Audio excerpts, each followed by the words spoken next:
2011 March 11ರಂದು ಜಪಾನ್ನಲ್ಲಿ Richter scale ಮೇಲೆ 9.1 ತೀವ್ರತೆಯಿಂದ ಬಂದ ಭೂಕಂಪದ ಕಾರಣದಿಂದ ಜಪಾನ್ನ ಈಸ್ಟ್ ಕೋಸ್ಟ್ ಎಲ್ಲ ಧ್ವಂಸವಾಗಿ ಹೋಗುತ್ತೆ. ಈ ಭೂಕಂಪದಿಂದ ಬಂದ ಸುನಾಮಿ ಅಲ್ಲಿ ಅಲ್ಲೋಲ ಕಲ್ಲೋಲವನ್ನೇ ಸೃಷ್ಟಿ ಮಾಡುತ್ತೆ. ಅಲ್ಲಿನ ನಗರಗಳನ್ನು ಮ್ಯಾಪ್ನಲ್ಲಿ ಕಾಣಿಸದೇ ಇರೋ ರೀತಿ ಮಾಡುತ್ತೆ. ಈ ದುರಂತದಲ್ಲಿ ಸುಮಾರು 19,000ಕ್ಕಿಂತ ಹೆಚ್ಚು ಜನ ಸಾವನ್ನಪ್ತಾರೆ. ಆ ಸುನಾಮಿಯಿಂದ ಸಂಭವಿಸಿದ ಅಣು ದುರಂತ ಇದುವರೆಗೂ ಆ ಪ್ರದೇಶವನ್ನ ನಿಷೇಧ ಪ್ರದೇಶವನ್ನಾಗಿ ಬದಲಾಯಿಸಿದೆ. ಜಪಾನ್ ರಾಜಧಾನಿ ಟೋಕಿಯೋಗೆ 220 ಕಿಲೋಮೀಟರ್ ದೂರದಲ್ಲಿ ಇರುವ ಫುಕುಶಿಮಾ ಡೈಚಿ ಅಣುವಿದ್ಯುತ್ ಕೇಂದ್ರದ ಹತ್ತಿರ ಇದ್ದ ರೆಕ್ಟರ್ ಸ್ಕೇಲ್ನಲ್ಲಿ ಭೂಕಂಪದ ಸೂಚನೆಗಳು ಕಂಡುಹಿಡಿದ ತಕ್ಷಣ ಅಣು ರಿಯಾಕ್ಟರ್ಗಳನ್ನು ನಿಲ್ಲಿಸಿಬಿಡ್ತಾರೆ. ಅವುಗಳನ್ನು ನಿಲ್ಲಿಸಿದ ನಂತರ ಅದರಿಂದ ಬರುವ ಹೀಟನ್ನು ನಿಯಂತ್ರಿಸಲು ರಿಯಾಕ್ಟರ್ಗಳ ಸುತ್ತ ಕೂಲಂಟ್ ಪಂಪಿಂಗ್ ನಡೆಯೋದಕ್ಕೆ ಎಮರ್ಜೆನ್ಸಿಯಲ್ಲಿ ಬಳಸುವ ಡೀಸೆಲ್ ಜನರೇಟರ್ಸ್ ಅನ್ನ ಆನ್ ಮಾಡ್ತಾರೆ. ಆದರೆ 14 ಮೀಟರ್ ಎತ್ತರದಿಂದ ಬಂದ ಆ ಸಮುದ್ರದ ಅಲೆಗಳು ಆ ಪ್ರದೇಶವನ್ನೆಲ್ಲ ಮುಳುಗಿಸಿ ಬಿಡುತ್ತೆ. ಇದರಿಂದ ಜನರೇಟರ್ ರಿಯಾಕ್ಟರ್ಗಳೆಲ್ಲ ನೀರಿನಲ್ಲಿ ಮುಳುಗಿ ಹೋಗುತ್ತೆ. ಇದರಿಂದ ಕೂಲಂಟ್ ಪಂಪಿಂಗ್ ಸ್ಟಾಪ್ ಆಗಿ ಒಂದು ರಿಯಾಕ್ಟರ್ನಲ್ಲಿ ಇದ್ದ ಅಣು ಇಂಧನ ಹೀಟ್ ಆಗಿ ಅದರಲ್ಲಿ ಇದ್ದ ಭಾಗಗಳೆಲ್ಲ ಕರಗಿ ಹೋಗುತ್ತೆ. ಇದರಿಂದ ರಾಸಾಯನಿಕ ಸ್ಫೋಟ ಆಗಿ ಆ ಪವರ್ ಪ್ಲಾಂಟ್ ಕಟ್ಟಡಗಳೆಲ್ಲ ನಾಶವಾಗಿ ಹೋಗುತ್ತೆ. ವಾತಾವರಣಕ್ಕೆ ರೇಡಿಯೋ ಆಕ್ಟಿವ್ ಮೆಟೀರಿಯಲ್ ರಿಲೀಸ್ ಆಗೋದಕ್ಕೆ ಪ್ರಾರಂಭವಾಗುತ್ತೆ. ಇದರಿಂದ ಅಧಿಕಾರಿಗಳು ಆ ಪ್ರದೇಶದಲ್ಲಿ ಇದ್ದ ಜನರನ್ನ ದೂರ ಪ್ರದೇಶಗಳಿಗೆ ಕಳಿಸ್ತಾರೆ. ಈ ರೀತಿ 150,000 ಜನರನ್ನ ಕಳಿಸಬೇಕಾಗಿ ಬರುತ್ತೆ. ಈ ರೀತಿ ಆ ಅಣುಸ್ಫೋಟದಿಂದ ನಿಷೇಧವಾದ ಪ್ರದೇಶ 10 ವರ್ಷಗಳ ನಂತರ ಕೂಡ ಈಗಲೂ ಹಾಗೇ ಇದೆ. ಅಲ್ಲಿಂದ ಹಿಂದೆ ಹೋದವರು ಮತ್ತೆ ಅಲ್ಲಿಗೆ ಬರಲಿಲ್ಲ. ಇದನ್ನ ಪುನಃಸ್ಥಾಪಿಸಲು ಜಪಾನ್ ಕೆಲವು ಕೋಟಿ ಡಾಲರ್ಸ್ ಅನ್ನ ವೆಚ್ಚ ಮಾಡುತ್ತೆ. ಆದರೂ ಪೂರ್ತಿಯಾಗಿ ಪುನಃಸ್ಥಾಪಿಸಲು ಇನ್ನೂ 40 ವರ್ಷಗಳ ಸಮಯ ಬೇಕಾಗುತ್ತಂತೆ. ಈ ರೀತಿ ಫುಕುಶಿಮಾ ದುರ್ಘಟನೆ ನಡೆದು 1 ದಶಕವಾದರೂ ಜಪಾನ್ನ ನಾರ್ತ್ ಈಸ್ಟ್ ಪ್ರದೇಶದಲ್ಲಿ ಇರುವ ತುಂಬಾ ನಗರಗಳು ಜನರಿಲ್ಲದ ನಗರಗಳಾಗಿ ಉಳಿದಿವೆ. ರೇಡಿಯೇಷನ್ ಭಯದಿಂದ ಜನರು ಅಲ್ಲಿಗೆ ಹೋಗಲು ಭಯ ಪಡ್ತಿದ್ದಾರೆ. ಜನರು ಮತ್ತೆ ಮರಳಿ ಬರೋ ರೀತಿ ಈ ಪ್ರದೇಶವನ್ನ ಪೂರ್ತಿಯಾಗಿ ಎಲ್ಲಾ ರೀತಿಯಾಗಿ ಕ್ಲೀನ್ ಮಾಡಬೇಕು ಅಂತ ಅಲ್ಲಿನ ಅಧಿಕಾರಿಗಳು ಪ್ರಯತ್ನ ಮಾಡ್ತಿದ್ದಾರೆ. ಆದ್ರೆ ಇಲ್ಲಿ ಇರುವ ಅಣು ವ್ಯರ್ಥಗಳನ್ನ, ಇಂಧನದ ಅವಶೇಷಗಳನ್ನ, ಅದೇ ರೀತಿ ಕೆಲವು ಮಿಲಿಯನ್ ಟನ್ನಷ್ಟು ರೇಡಿಯೋ ಆಕ್ಟಿವ್ ಮೆಟೀರಿಯಲ್ನಿಂದ ತುಂಬಿದ ನೀರನ್ನ ತೊಲಗಿಸಲು ಸಾವಿರಾರು ಕಾರ್ಮಿಕರು ಬೇಕಾಗುತ್ತೆ. ಅದೇ ರೀತಿ ಈ ನೀರನ್ನು ಸಮುದ್ರದಲ್ಲಿ ಬಿಡಲು ಪ್ಲಾನ್ ಮಾಡ್ತಿದ್ದಾರೆ. ಆದ್ರೆ ಆ ಕಲುಷಿತ ನೀರನ್ನು ಯಾವ ರೀತಿ ಕ್ಲೀನ್ ಮಾಡಬೇಕು ಅಂತ ಅಲ್ಲಿನ ಸರ್ಕಾರ ಇನ್ನೂ ಯಾವುದೇ ನಿರ್ಧಾರ ತೆಗೆದುಕೊಂಡಿಲ್ಲ. ಏಕೆ ಅಂದ್ರೆ ಆ ನೀರನ್ನು ಸಮುದ್ರದಲ್ಲಿ ಬಿಟ್ಟರೆ ಅದು ಮಾನವರ ಮೇಲೆ ಮತ್ತು ಸಮುದ್ರದಲ್ಲಿರುವ ಜೀವರಾಶಿಗಳ ಮೇಲೆ ನೇರವಾಗಿ ಪ್ರಭಾವ ಬೀರಬಹುದು. ಈ ರೀತಿ ಅಲ್ಲಿನ ರೇಡಿಯೇಷನ್ ಅನ್ನು ಪೂರ್ತಿಯಾಗಿ ನಿರ್ಮೂಲನೆ ಮಾಡಲು ಇನ್ನು 40 ವರ್ಷಗಳ ಸಮಯ ಬೇಕಾಗುತ್ತಂತೆ. ಇನ್ನು ನ್ಯೂಕ್ಲಿಯರ್ ಪವರ್ ಪ್ಲಾಂಟ್ನಲ್ಲಿ ಯುರೇನಿಯಂ ಅನ್ನ ಬಳಸ್ತಾರೆ. ಈ ಯುರೇನಿಯಂ ಅನ್ನ ಏಕೆ ಬಳಸ್ತಾರೆ, ಅದು ಏಕೆ ಅಷ್ಟು ಪವರ್ಫುಲ್ ಅಂತ ಈಗ ತಿಳಿದುಕೊಳ್ಳೋಣ. ಯುರೇನಿಯಂ ಭೂಮಿಯಲ್ಲಿ ಸಿಗುವ ಖನಿಜಗಳಲ್ಲಿ ಒಂದು. ಇದಕ್ಕೆ ಹೆಚ್ಚು ಎನರ್ಜಿಯನ್ನು ಪ್ರೊಡ್ಯೂಸ್ ಮಾಡುವ ಶಕ್ತಿ ಇರುತ್ತೆ. ಎಷ್ಟರ ಮಟ್ಟಿಗೆ ಹೆಚ್ಚು ಶಕ್ತಿಯನ್ನು ಬಿಡುಗಡೆ ಮಾಡುತ್ತೆ ಅಂದ್ರೆ 1 ಲೀಟರ್ ಪೆಟ್ರೋಲ್ 12 ಕಿಲೋವ್ಯಾಟ್ ಎನರ್ಜಿಯನ್ನು ಪ್ರೊಡ್ಯೂಸ್ ಮಾಡಬಲ್ಲದು. 1 ಕೆಜಿ ಇದ್ದಲು 8 ಕಿಲೋವ್ಯಾಟ್ ಎನರ್ಜಿಯನ್ನು ಪ್ರೊಡ್ಯೂಸ್ ಮಾಡಬಲ್ಲದು. ಅದೇ 1 ಕೆಜಿ ಯುರೇನಿಯಂನಿಂದ 24 ಕೋಟಿ ಕಿಲೋವ್ಯಾಟ್ ಎನರ್ಜಿಯನ್ನ ಪ್ರೊಡ್ಯೂಸ್ ಮಾಡಬಹುದು. 1 ಕೆಜಿ ಯುರೇನಿಯಂನಿಂದ ರಿಲೀಸ್ ಆದ ಎನರ್ಜಿಯಿಂದ 60,000 ಮನೆಗಳಿಗೆ 1 ತಿಂಗಳು ಕಾಲ ನಿರಂತರವಾಗಿ ವಿದ್ಯುತ್ತನ್ನ ಸಪ್ಲೈ ಮಾಡಬಹುದು.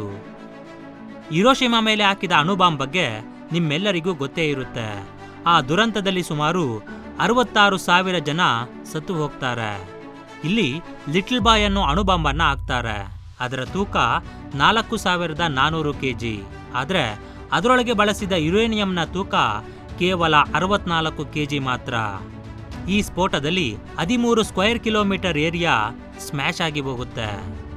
ಈಗ ನಿಮಗೆ ಅರ್ಥವಾಗಿರುತ್ತೆ ಈ ಯುರೇನಿಯಂ ಎಷ್ಟು ಪವರ್ಫುಲ್ ಅಂತ. ಈ ಒಂದು ಯುರೇನಿಯಂ ಅನ್ನ ನ್ಯೂಕ್ಲಿಯರ್ ಪವರ್ ಪ್ಲಾಂಟ್ನಲ್ಲಿ ಹಾಗೂ ಅಣುಬಾಂಬ್ಗಳಲ್ಲಿ ಬಳಸ್ತಾರೆ. ಯುರೇನಿಯಂ ಎಷ್ಟು ಪವರ್ಫುಲ್ ಅಂತ ಈಗ ನಿಮಗೆ ಅರ್ಥವಾಗಿದೆ. ಆದರೆ ಅದರಿಂದ ನಮಗೆ ಏಕೆ ಹಾನಿಯಾಗುತ್ತೆ ಅಂತ ಈಗ ನೋಡೋಣ. ಯುರೇನಿಯಂ ಅನ್ನೋದು ಒಂದು ರೇಡಿಯೋ ಆಕ್ಟಿವ್ ಮೆಟೀರಿಯಲ್. ಇದು ಭೂಮಿ ಒಳಗೆ ಇರೋವರೆಗೂ ಯಾವುದೇ ತೊಂದರೆ ಇಲ್ಲ. ಯಾವಾಗ ನಾವು ಅದನ್ನು ಭೂಮಿಯಿಂದ ಹೊರ ತೆಗಿತೀವೋ ಆಗ ಇದು ವಾತಾವರಣದಲ್ಲಿರೋ ಗಾಳಿ ಜೊತೆ ರಿಯಾಕ್ಟ್ ಆಗಿ ರೇಡಿಯೇಷನ್ ಅನ್ನ ರಿಲೀಸ್ ಮಾಡುತ್ತೆ. ಈ ರೀತಿ ಯುರೇನಿಯಂ ಮಿಶ್ರಿತ ಗಾಳಿಯನ್ನು ಸೇವಿಸಿದರೆ ಅದು ನೇರವಾಗಿ ನಮ್ಮ ಲಂಗ್ಸ್ ಒಳಗೆ ಹೋಗುತ್ತೆ. ಒಳಗೆ ಹೋದ ನಂತರ ನಮ್ಮ DNA ಡ್ಯಾಮೇಜ್ ಮಾಡುತ್ತೆ. ಇದರಿಂದ ನಮ್ಮ ದೇಹದಲ್ಲಿರುವ ಕಣಗಳು ಬೆಳೆದು ಹೋಗುತ್ತೆ. ಈ ರೀತಿ ಇಷ್ಟ ಬಂದಂತೆ ಬೆಳೆದ ಕಣಗಳನ್ನೇ ನಾವು ಕ್ಯಾನ್ಸರ್ ಅಂತ ಕರೀತೀವಿ. ಅಷ್ಟೇ ಅಲ್ಲ, ಯುರೇನಿಯಂ ಅನ್ನು ಭೂಮಿಯಿಂದ ಹೊರತೆಗೆಯುವುದು ಎಷ್ಟು ಕಷ್ಟನೋ ಅದನ್ನು ಕ್ಲೀನ್ ಮಾಡಿ ಸ್ಟೋರ್ ಮಾಡುವುದು ಕೂಡ ಅದಕ್ಕಿಂತ ಹೆಚ್ಚು ಕಷ್ಟ. 1 ಟನ್ ಯುರೇನಿಯಂ ಮೆಟೀರಿಯಲ್ನಿಂದ ಕೇವಲ 2 ರಿಂದ 3 ಗ್ರಾಂ ಮಾತ್ರ ಯುರೇನಿಯಂ ರೆಡಿಯಾಗುತ್ತೆ. ಉಳಿದದ್ದೆಲ್ಲ ವೇಸ್ಟ್ ಮೆಟೀರಿಯಲ್ ಆಗಿ ಉಳಿಯುತ್ತೆ. ಈ ರೀತಿ ಉಳಿದ ವೇಸ್ಟ್ ಮೆಟೀರಿಯಲ್ ಅನ್ನು ಕೂಡ ಬಿಸಾಕೋ ಆಗಿಲ್ಲ. ಏಕೆ ಅಂದರೆ ಅದರಲ್ಲೂ ರೇಡಿಯೇಷನ್ ರಿಲೀಸ್ ಆಗುತ್ತೆ. ಆದ್ದರಿಂದ ವೇಸ್ಟ್ ಮೆಟೀರಿಯಲ್ ಅನ್ನ ಗಾಳಿಗೆ ಸಿಗದೇ ಇರೋ ಜಾಗದಲ್ಲಿ ಮುಚ್ಚಬೇಕಾಗುತ್ತೆ. ಅಂದ್ರೆ ಭೂಮಿ ಒಳಗೆ ಟನ್ನಲ್ ಮಾಡಿ ಅದರೊಳಗೆ ಸ್ಟೋರ್ ಮಾಡ್ತಾರೆ, ಅಥವಾ ಅದನ್ನ ಪೂರ್ತಿಯಾಗಿ ಪ್ಯಾಕ್ ಮಾಡಿ ಆಳವಿರುವ ಸಮುದ್ರದಲ್ಲಿ ಎಸೀತಾರೆ. ಈ ರೀತಿ ಒಂದು ದಿನಕ್ಕೆ 1 ಟನ್ ಯುರೇನಿಯಂ ಅನ್ನು ತಯಾರಿಸಿದರೂ ಅದರಿಂದ 10 ಲಕ್ಷ ಟನ್ ವೇಸ್ಟ್ ಮೆಟೀರಿಯಲ್ ಹೊರಬರುತ್ತೆ. ಅದನ್ನು ಸರಿಯಾದ ಸ್ಥಳದಲ್ಲಿ ಸ್ಟೋರ್ ಮಾಡಲಿಲ್ಲ ಅಂದ್ರೆ ಅದು ಕೂಡ ಕೆಲವು ವರ್ಷಗಳ ಕಾಲ ರೇಡಿಯೇಷನ್ ಅನ್ನ ರಿಲೀಸ್ ಮಾಡುತ್ತಲೇ ಇರುತ್ತೆ. ಇದರಿಂದ ಸುತ್ತ ಇರುವ ವಾತಾವರಣ ಪೊಲ್ಯೂಟ್ ಆಗಿ ಹೋಗುತ್ತೆ. ಒಂದು ಸರ್ವೆ ಪ್ರಕಾರ ಜಪಾನ್ನಲ್ಲಿ ಅಣುಬಾಂಬ್ನಿಂದ ಎಷ್ಟು ಜನ ಸಾವನ್ನಪ್ತಾರೋ ಅದಕ್ಕಿಂತ ಹೆಚ್ಚು ಜನ ಅಮೆರಿಕಾದಲ್ಲಿ ಯುರೇನಿಯಂ ಅನ್ನ ಮೈನಿಂಗ್ ಮಾಡುತ್ತಾ ಸತ್ತು ಹೋಗಿದ್ದಾರೆ. ಸಾಮಾನ್ಯವಾಗಿ ರೇಡಿಯೋ ಆಕ್ಟಿವ್ ಎಲಿಮೆಂಟ್ಸ್ 3 ರೀತಿ ರೇಡಿಯೇಷನ್ಸ್ ಅನ್ನ ರಿಲೀಸ್ ಮಾಡುತ್ತೆ. ಅವು ಆಲ್ಫಾ, ಬೀಟಾ, ಗಾಮಾ. ಇವುಗಳಲ್ಲಿ ಯಾವುದನ್ನ ಹೆಚ್ಚಾಗಿ ರಿಲೀಸ್ ಮಾಡುತ್ತೆ ಅನ್ನೋದು ಆ ಎಲಿಮೆಂಟ್ಸ್ನ ಪ್ರೋಟಾನ್, ನ್ಯೂಟ್ರಾನ್ ಮತ್ತು ಆಟಮ್ಸ್ ಮಾಸ್ ಮೇಲೆ ಆಧಾರವಾಗಿರುತ್ತೆ. ಈ ಯುರೇನಿಯಂನಲ್ಲಿ 2 ವಿಧ ಇದೆ. ಒಂದು uranium 238, 2 uranium 235. Uranium 238 alpha radiation ಅನ್ನು ರಿಲೀಸ್ ಮಾಡುತ್ತೆ. ನಮ್ಮ ಚರ್ಮ ಆಲ್ಫಾ ರೇಡಿಯೇಷನ್ ಅನ್ನು ದೇಹದೊಳಗೆ ಪ್ರವೇಶಿಸದಂತೆ ಕಾಪಾಡುತ್ತೆ. ಅಂದ್ರೆ ಯುರೇನಿಯಂ 238 ಇಂದ ಬರೋ ರೇಡಿಯೇಷನ್ ನಮ್ಮ ಮೇಲೆ ಹೆಚ್ಚು ಪ್ರಭಾವ ಬೀರೋದಿಲ್ಲ. ಆದ್ರೆ ಯುರೇನಿಯಂ 235 ಅನ್ನೋದು ಅನ್ಸ್ಟೇಬಲ್ ಆಟಮ್ಸ್.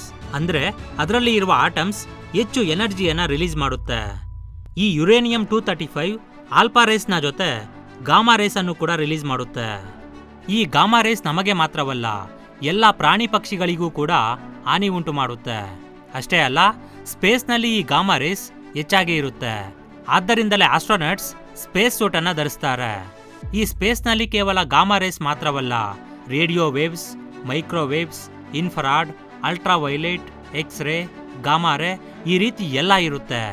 ಒಂದು ವೇಳೆ ಸ್ಪೇಸ್ಗೆ ಸ್ಪೇಸ್ ಸೂಟ್ ಇಲ್ಲದೆ ಹೋದ್ರೆ ಕ್ಷಣಗಳಲ್ಲೇ ಸತ್ತು ಹೋಗ್ತೀವಿ, ನಿಮಿಷಗಳಲ್ಲೇ ಸುಟ್ಟು ಹೋಗ್ತೀವಿ. ಈ ಗಾಮಾ ರೇಸ್ ಅನ್ನೋದು ನೇರವಾಗಿ ನಮ್ಮ ದೇಹದೊಳಗೆ ಪ್ರವೇಶಿಸುತ್ತೆ. ಕೇವಲ ನಮ್ಮ ದೇಹ ಮಾತ್ರವಲ್ಲ, ಮೆಟಲ್, ಕಾಂಕ್ರೀಟ್ನಲ್ಲೂ ಕೂಡ ಇದು ಪ್ರವೇಶಿಸುತ್ತೆ. ಈ ರೀತಿ ಯುರೇನಿಯಂ 235 ನಿಂದ ಬೋನ್ cancer, lung cancer, DNA mutation ನಡೆಯುತ್ತೆ. ಒಂದು ವೇಳೆ DNA ಮ್ಯುಟೇಷನ್ ನಡೆದರೆ ಅವರಿಗೆ ಹುಟ್ಟೋ ಮಕ್ಕಳೆಲ್ಲ ಅಂಗವಿಕಲರಾಗಿ ಹುಟ್ಟುತ್ತಾರೆ.